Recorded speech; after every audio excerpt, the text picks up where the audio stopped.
All right, we are back. Cheeky Podcast with the lads coming at you with the 4th episode. Today, I am accompanied by Kevin and Kevin only. Ooh, yeah. But that is suffice. I'm Lone Wolf today. Lone Wolf. You know what? When you score 3 goals in one day, I think you're loud. Hey. You know? I can take the spotlight. It's all on you. The one guess. It's all on you. All right. No Kurt, no Nick. Curtis and Nick had to be... They're kind of losers. And they're home doing homework. Yeah, they actually stayed instead of coming out and joining in on the celebration that is the Cheeky Podcast. Sometimes the podcast just outweighs. Yeah, I mean, schoolwork, we let man. it all out. Yeah. It's just stress relieving. Get all those emotions out of the way. Today was an emotional game. It was an emotional game. We got in each other's faces, but you know what? We got the dub.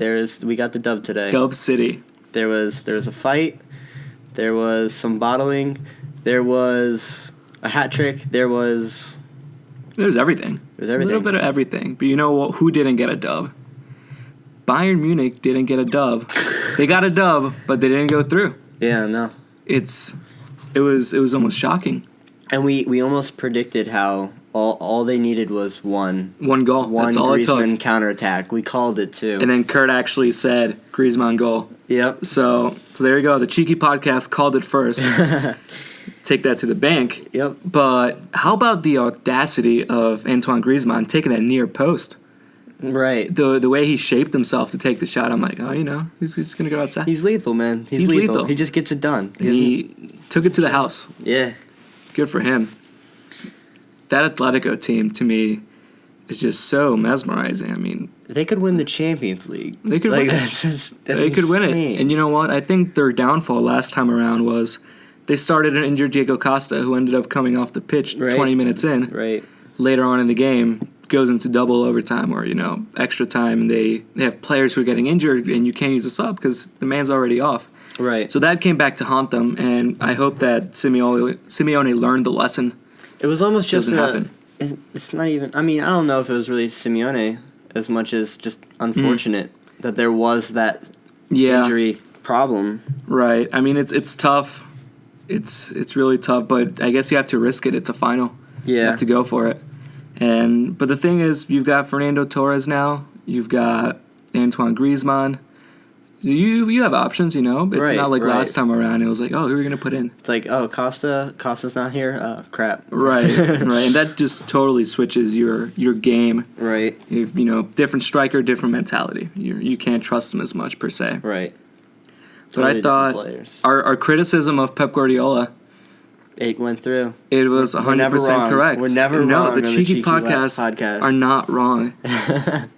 Pep had chances. The team had many chances. But that defense, it wasn't going to surrender. It was always going to be a hard defense to break. Absolutely. And to be fair, they broke it twice, just not enough. Right. It's hard to break that team or score on them more than twice. And they actually completely manhandled that team. Right. But the defense was solid throughout, and they stuck it through. And now they're in the final. Yeah. Playing against... It's all about that first leg. That was such a poor first leg that it really came back to hurt them. Bayern could have done it if that mentality was there in the first leg, but it wasn't. I mean, I feel like you should take almost every game of a champion. Once you get this late into a tournament, every game is a must-win. Right. You don't take any chances because the away goal rule is just it's a heartbreaker for many teams. You don't play the way they played in a Champions League semifinal. Right. That's just not how you do it. You're not going to get it done like that. And lots of people criticize their style of defense. They just sit deep, and they just hit you once a game, and then that's it. They'll sit for the rest of the game. Uh-huh. And some might say it's boring. People said Chelsea were boring last year, but you know what? It gets results. Defense gets you titles. Results are all that matter. Who cares if other people don't agree with the style of play? If you win, you'll take that. Right. Every time. Right. Because I'd rather be a winner who defended than a loser who attacked. You know what I mean? Yeah, I mean, if you have chances, you're still going concept. for them. Yeah. It's not like they're just sitting deep. Their strikers took advantage of the situation, and they got a goal. They got the one they needed. Right. It was plenty. Mm-hmm. And it was funny because that game had so many chances, and then you take a look at the other game, And I mean, Twitter's usually bumping on Champions League nights. Right. Twitter was dead. Twitter was dead. Twitter was dead, almost like Yaya Toure in that pitch. The man probably needed a cane to walk around. He looked slow. He looked like Pops. I think Yaya Toure is a really good talent. Oh, yeah. He's getting, he's falling off right now. But I remember hearing that Pep did not want Yaya when he's coming to City, and I was kind of questioning it. I was like, that's a pretty big statement, But I can completely see where he's coming from after that game. Yeah, I mean, it'll get you results in the Premier League against subpar teams. And Yaya Toure, I mean, at 33 years old, he's not going to be a box-to-box engine like he was a couple years ago. Right. So I can see where you want to bring someone else in, but it's strange because he's such a presence in that team. Like, Yaya, Kompany, Hart. Those three players might not be there next year. And sometimes they'll go on sprees where, like, they won't have good games unless they have Yaya or Kompany. Right. I think maybe it was last season where they went, like, they were just doing horribly. And once Yaya came back, they got right back on track. Right. And I think that may have been the case. I don't keep up with City, to be honest with you. Mm. But when Kompany got out this year, it was a mess at times. And Mangala, Otamendi, I mean, that's like $60 million for two center backs. And don't get me started on City's money. Let's take a look at their team. You got Kolarov and Clichy on the left, Sagna, Sabaleta on the right, Otamendi, Demichelis, Mangala, Kompany. That's their center backs. Players. They've got players and experienced players too. Right. You expect a little better out of them. Sometimes there's just no. You look at City and you say, "Where's?" And to be fair to them, where's the excuse? The goal was a deflection, right? And there wasn't many chances in the game, meaning it was just the midfield was just back and forth, but nothing ever really happened. So it's not like Madrid completely obliterated them because Madrid did not play well. But it's also like it's a mentality thing. It's also a poor Madrid side. Yeah, that's Yeah, it was that. Ronaldo's not been well. Gareth Bale has actually stepped up his form recently. He really has, yeah. Benzema, they were like, we don't want to risk him, and that kind of took me off guard because you don't want to risk Benzema, but he's not going to play at the Euros. There's 2 league games left. What are you really risking by playing him? Yeah. It's like even if he does get hurt, what's there to play for? Yeah, the finals. It wouldn't be the end weeks. of the world, that's for sure. So he'll have a nice lengthy summer to think about his actions, Benzema will. Watching Giroud and Lacazette. A lot of those French players, man, they just get their shit together. Come on. Yeah, they're giving France a bad name. There's a lot of really good names on that team. Of course, yeah. I mean, they could possibly win the Euros as well. It's just a few bad eggs spoil the bunch. Is that the saying? A bad egg spoils the bunch? Probably. If it's not, I'm making it up right now. The listeners know what we mean. Yeah. All it takes is one person to ruin it for the rest of them. Right, yeah. And that's what it seems in this case, it's 3. It's Ribéry, Benzema, Valbuena. It's just all acting up. Am I missing one? Stop recording your activities outside of the pitch. Just go home, play some Xbox. Go home, take care of your children. Yeah, stay under the radar. Don't tweet racist things like Benzema did that one time. Stay away from Rihanna, and you'll be fine. A message to all football players. Stay away from Rihanna. A message to all football players, especially you, the German national team. I remember Rihanna in the World Cup partying it up in Brazil. Rihanna was lit during the World Cup. Yeah, she was everywhere. She was a front runner, first of all. She was wearing a Brazil outfit and then partying with the Germans after they thrashed them. The tweets that came out of Rihanna, especially the one about Klose. Take me back. I don't know if I want to repeat the tweet about Klose because there's a certain respect here at Cheeky Podcast with the Lads, but that was a golden tweet. I don't want to repeat it. Look it up if you have to. Fantastic. Rihanna, Miroslav Klose. Please check it out. Legendary. It's legendary. Rihanna and Miroslav. I ship it. Absolutely, we ship it. So, what about the championship? Middlesbrough. And what was the other team that got promoted today? Burnley. They're back in the Premier League. I always knew that they were going to come back. I wasn't sure. I feel like they were such a nothing side last year that I was like, if they'd come back. Side. I mean, without Danny Ings. Danny Ings was spectacular. Yeah, but Boyd is still there. Long hair, don't care is still there. So, and he actually scored today, I believe. So Burnley are back. Burnley are back. At the expense of Aston Villa, which is great. Where's Danny Ings at Liverpool? Wow. Wow, I forgot he was there. That's a shame. That's a real shame. He scored, definitely double digits, maybe somewhere mid-teens last season. Probably somewhere around there. And he's I haven't heard of him all year. I mean... It might be an injury. Who knows? He's probably just... If you ask me, he's probably collecting a paycheck on Liverpool's bench. Sturridge, Benteke, Origi. Yeah. So, I mean, you're not going to play. Fourth choice, probably a fourth choice. Yeah, striker. He's better suited at a team like Burnley. Kind of like the guy Dini from Watford. If he goes to a top team, you're not going to really play that much because there's better options for top quality teams. Fair play. Danny Ings still in the Europa League. And he has a chance to win it.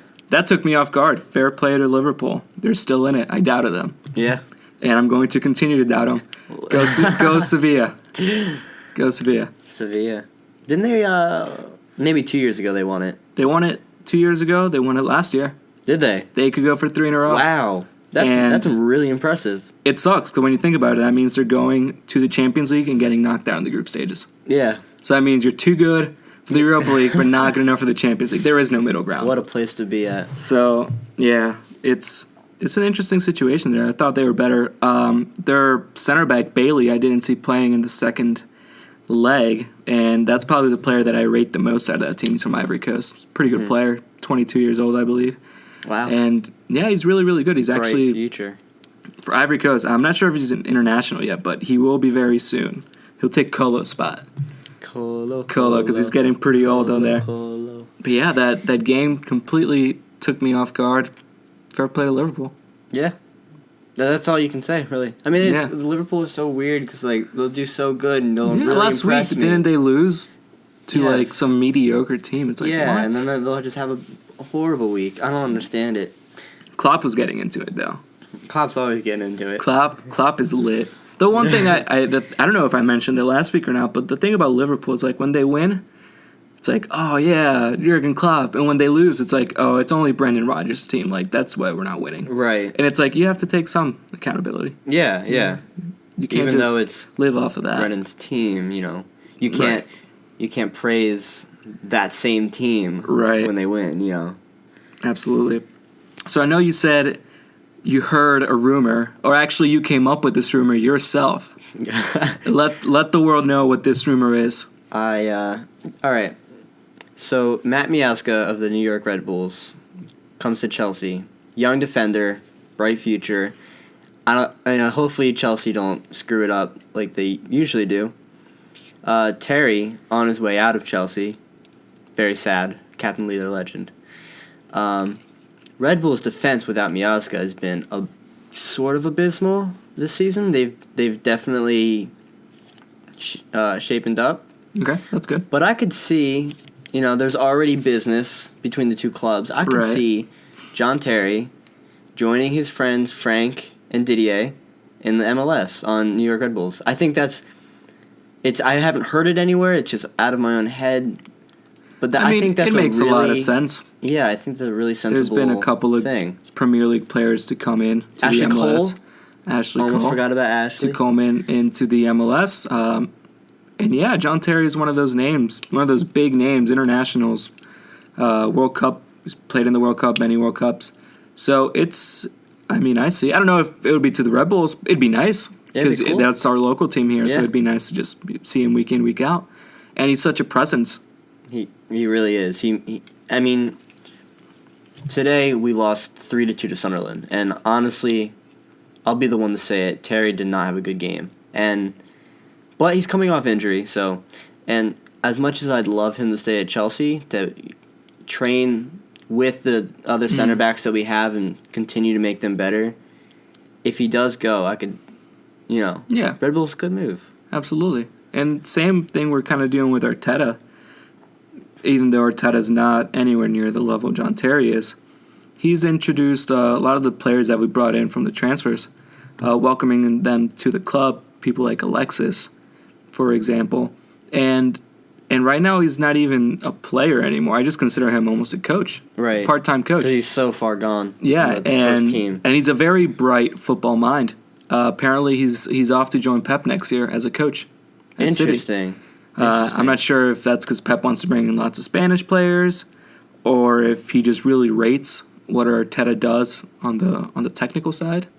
But that's on the pitch. Do you mean? No, as a coach. Okay, as a coach. Gotcha. And I mean, good for Arteta.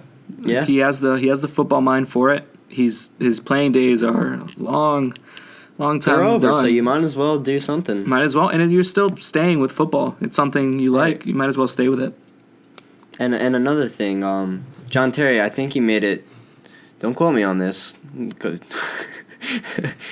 spit in my mouth, he'll go to City or something like that. But please, no. I've heard, and knowing John Terry, he's not going to want to play in the Premier League for any other club but Chelsea. You know, so I could definitely see him switching leagues. As long as it's not like the Lampard thing where I'm gonna go to play for NYCFC, season's over. Let me Go back to City. Go on a loan to City, Yeah. the parent club of NYCFC. Right. Because that was just such a strange episode in the whole Frank Lampard thing. And to top it off, he scored, and it was just such a strange moment. It was fair play to him for not to score. Yeah. You don't want that. It hurts. It really does hurt. And he not that he regrets it. You can't not score. You're still a player and you have to carry on. It's your job. Because if he purposely bottled it or something, it'd be the end of. Yeah, I mean you're never gonna hear the end of it. Yeah. No, but no harm. No damage taken. Right. That was our title-winning. There you go. Season. You won the title. Sadly, he was he there the first half of the season, or was he just not there the entire season? He wasn't there. Okay, that sucks. He wasn't there for that. No, that's okay. He got his goal. That's almost another Premier League medal. He did all right that season, Yeah, I mean for just coming in halfway through. Right. I mean, you can only be expected to do so much as a 35-year-old or 34-year-old midfielder, right. Especially because you're not starting. So. Right. Speaking of Chelsea, let's talk about that Spurs match. Let me tell you. Did you get a chance to see it? Well, I saw the highlights, obviously, because that was a game that decided the league. It blew up Twitter. It blew up Twitter more than Kim Kardashian's selfies. And let me tell you, they blew up. They blew up. They blew up everywhere.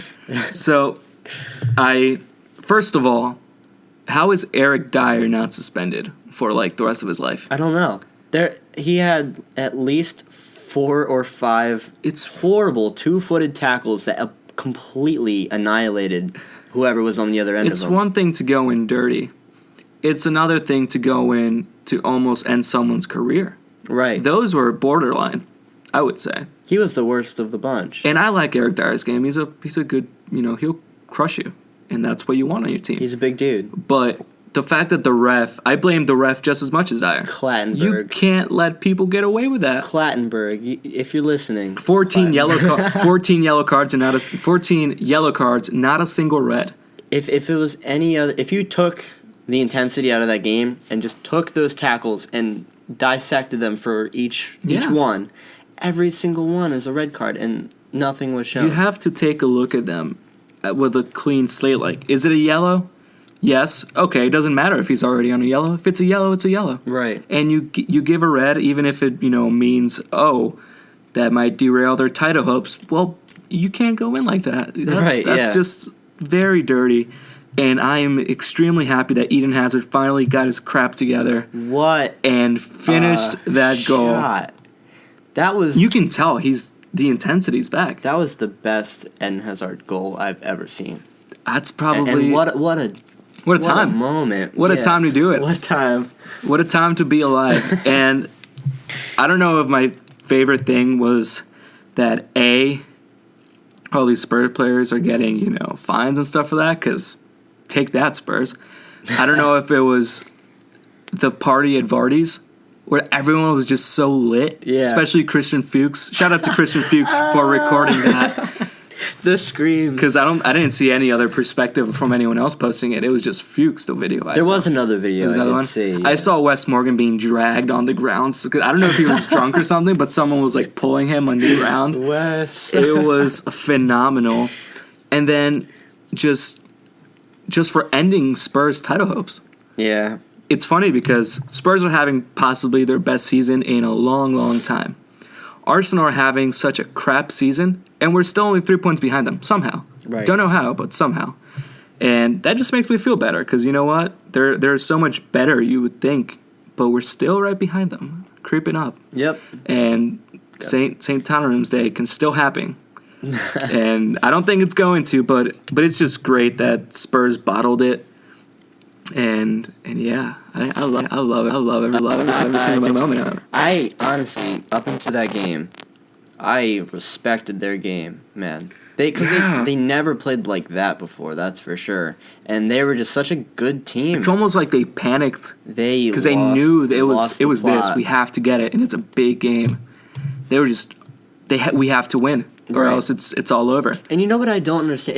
It was pure frustration on their side, and it kept going and made things worse.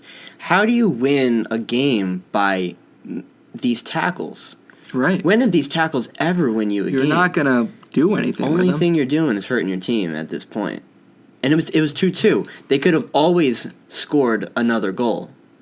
But instead they decided, there could have been 6 red cards? Oh, absolutely. It was... Oh my! You don't ridiculous. hand out 14 yellow cards, and then not a single red one. It just doesn't add up. I've never liked Mark Clattenburg. I don't know. It's hard I don't to really find know a good the refs that much. I mean, Mike Dean, Howard Webb. There's these names that float around, but no one. Never heard anything good said about Mark Clattenburg. I have a horrible taste in my mouth every time I say Mark Clattenburg. Every single time I watch him, there's something going wrong with the game, and he doesn't handle it. The right. FA needs to take a look at some of these things. They need to take a look at his haircut too. Boy, not as bad as Shamak. Come on now. No, nothing will ever surpass Shamak's hair. If you're lissing, get it together. Get your hair together. Get your game together too. Please. It was weird to see. I don't think Danny Rose pushed him on purpose. I feel like he just got pushed into hitting. I feel like But why would you let it get to that point? The game was over. The game is over. Just walk away. Just walk away. And they kept carrying on with it. And a 69-year-old man fell on the ground from a decent. Maybe a step up and landed on his back. Come on, where's Leave the it line? on the pitch. Where's Leave the line? it on the pitch. None of the people in that cluster near the tunnel. Right. None of them deserve that. Our game today. Our buddy Curtis, who's been a guest with us. He likes to banter with the other teams. Today, the other guy had a very poor shot. Curtis kind of laughed it off. It was a bad shot. Curtis laughed it off, and the guy sort of started getting really mad, calling him almost a racial remark. I thought, and I was like, wow, Curtis. It takes a lot to offend him, so he didn't take it to heart or anything. But right. But it was after the game, they left it on the pitch, and we talked about it afterwards. You talk about it with your teammates, but you're not gonna after the game go up to them and hey, are you ready to settle this? You leave it on the pitch. If you play him again, you take care of it on the pitch there. You show that you're better, and you move on. Yeah, once they blow that whistle, the game is over. Go home. Right. It was very unprofessional, and there was no need for it. Mm-hmm. Even Diego Costa at one point was playing peacemaker. Yeah. Of all people, it was surprising. And Moussa Dembele, what are you doing, man? 6-match ban. Gosh. I know that's not unheard of for a player to just go at someone else. Mm-hmm. But sometimes it's in a play, right? Where someone's hand will go back, and right. They'll sometimes on purpose, sometimes not. on purpose, sometimes not. But the play stopped. He just goes up after to him the game. He just goes for him. Come on, unbelievable. Man. Sometimes.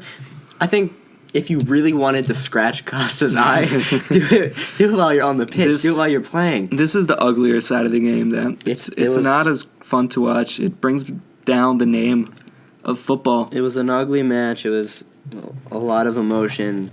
And Chelsea, we're always in fights. We're a team that like to fight. But Jesus, did we meet someone who was 20 times more What does Tottenham have to show for it? Couple of suspensions? Second place finish? Yeah. Put that effort into the game, you might have won. Yeah, you might have. Yeah. I know it always sucks to, bottle a lead like that. But yeah.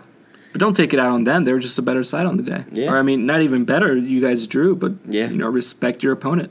Right. Comes down to that. I mean, and I'll go to say that it wasn't all Spurs. Yeah. It has to be back and forth. Mainly the back line and the defensive mids, Respect to Harry Kane, Human Son, is that his name? Human Son, yeah. I get sorry. Came over from Leverkusen. I get the Asian people. The Korean kid. Yeah. I get the Asian people screwed up sometimes. Lee Park, Han. Park Chu Young. Young Suck. Suck Young Fanny. You remember that one? I do. Suck Young Fanny. Anyways. What was your point there, buddy? I don't know. Respect to, Yeah, they weren't and the other fighting. half of the Spurs that, did not participate.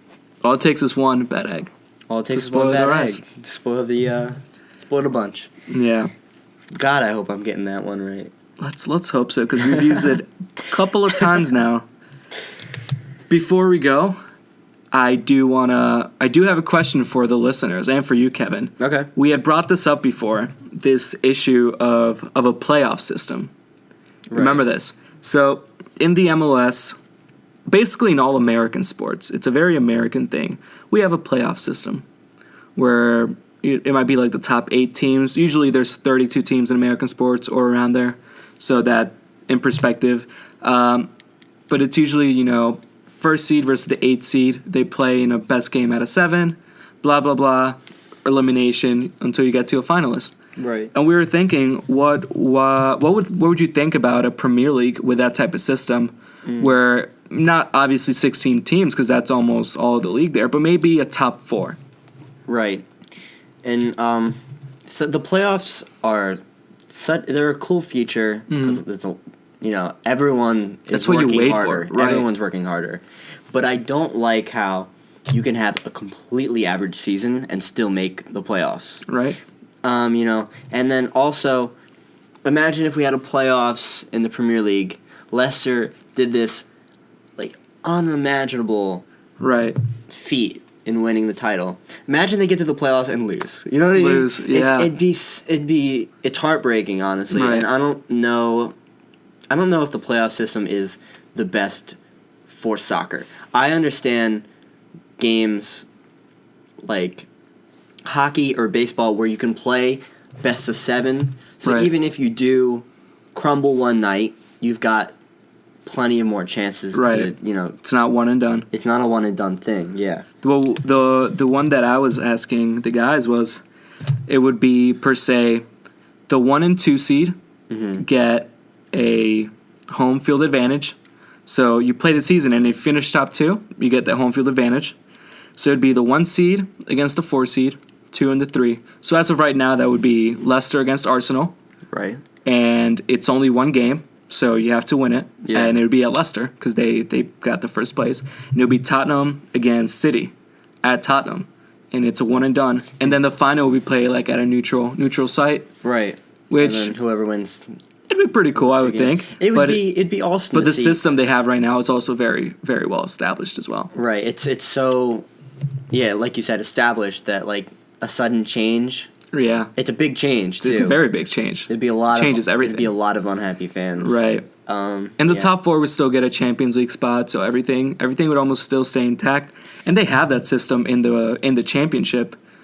With a lot of money being invested in that final game. I like how the championship worked it though. How the first 2 automatically go get through, in, and then 3 through 6 duke it out. Right. That's I think that's cool. And if that was in the Premier League for your, it's not like they're getting promoted anyway, but for a Champions League spot, that'd be kind of cool. Right. Absolutely. Top 2 get in to the Champions League for sure, and then the other 2 spots have to be decided. Or maybe the top 3 get in, 4th one you have to play. Then again, you would only need to win the first game, because if you finish 3rd, if you finish 4th, it doesn't really matter. Right. So, there's a lot of defects. There's a lot of that. Details I have to go into.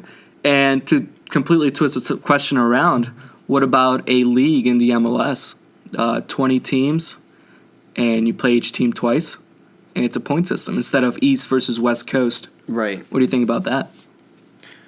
I like it. I mean, because I feel like I got into the MLS way after Premier League. Yeah. So, since I'm so used to how the Premier League works, yeah, and I'd be fine with it. There is the CONCACAF Champions League, which is to no extent anywhere remotely close to the UEFA Champions League, but you still have something to qualify for. There is kind of like a second division, like the USFL or whatever it is. It's not the same. It's not like a demotion type of thing. Right. But I don't know. Maybe the bottom 3 teams. I think that'd be cool. Lose something. Yeah, I think that'd be cool. If some of the, I mean, because a lot of it's a hard thing because a lot of these, whatever it's called, UFL. Right. I don't know the second division, and third division teams in America. A lot of these teams are not ready. Absolutely. Financially, to fan base, stadiums. There's a lot of stuff that goes into it. Can you name I think like one team, maybe like the Cosmos. The Cosmos. Can you name a Cosmos fan? No. There's hardly any. Right. That's the problem. Unless you're from there. Right. And the fans from there are very passionate. And like Middlesbrough, they have tons of fans. Right. That's why they can get promoted and be all right. The Cosmos are the biggest team in that league. Right. They've had lots of Raul, Pele. Yeah. They both play there. They're the biggest team. So like imagine a completely unheard of team just right. popping and up. You never know when a Leicester might pop out of nowhere. Yeah. Promotion. That'd be crazy. Listeners, let us know what you think about promotion, demotion in the Champions League and Premier League. How that would function. And in the MLS, if you have any opinions, let us know in the comments section below. We're happy to hear what you have to say. Heck yeah. Kevin, any final words? No. No final words? No final words. My final words is caffeine-free Diet Coke with a cherry on top. Stay cheeky. Stay cheeky.